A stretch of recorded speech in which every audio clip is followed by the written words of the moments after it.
मंगरुळपीर तालुका पाटण ग्रामपंचायतीने सुरू केले नागरिकांसाठी शुद्ध पाण्याचे एटीएम. मंगरुळपीर तालुका पाटण ग्रामपंचायतीच्या कक्षेत असलेल्या ढेबेवाडी बसस्थानकात नुकतेच मंगरुळपीर ग्रामपंचायतीने अल्प दरात शुद्ध पाण्याचे एटीएम सुरू केले. ढेबेवाडी हे अनेक गावांसाठी मध्यवर्ती ठिकाण असून येथे नागरिकांची सतत ये-जा असते. वाड्या वस्त्यातून येणारे नागरिक, व्यापारी व रहिवासी यांच्या मागणीचा विचार करून मंगरुळपीर ग्रामपंचायतीने 15व्या वित्त आयोगातून ढेबेवाडी बसस्थानकात शुद्ध पाण्याचे एटीएम सुरू केले आहे.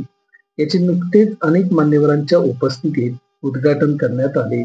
यावेळी बोलताना मंगरुळपीर गावच्या सरपंच भाग्यश्री पाटील म्हणाल्या, पालकमंत्री शंभूराजे देसाई, माथाडी कामगारांचे नेते नरेंद्र पाटील, जिल्हा परिषदेचे माजी सदस्य रमेश पाटील, प्राणा फाउंडेशनच्या अध्यक्षा डॉक्टर प्राची पाटील यांच्या मार्गदर्शनाखाली मंगरुळपीर गावचा चौफेर विकास सुरू असून ग्रामपंचायत निवडणुकीत लोकांना दिलेला शब्द आम्ही पूर्ण करण्यास कटिबद्ध आहोत.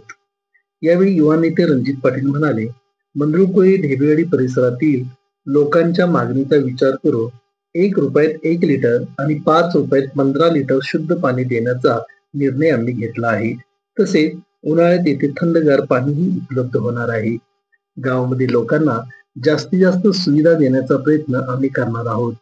यापूर्वी पर्यावरणाचा विचार करून झाड लावून त्यांची उत्तम जोपासना जो करणार आहे त्यांना घरफळ्यातून सवलत देणार असल्याचे जाहीर केले होते.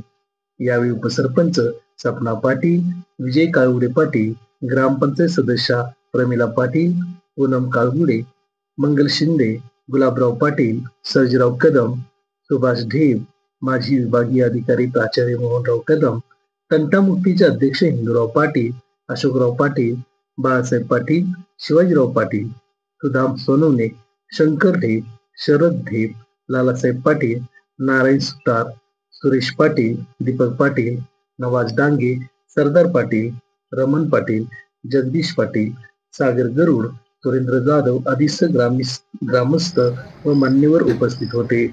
रन फास्ट न्यूज चॅनलसाठी प्राध्यापक दादाराम साळुंखे, कराड.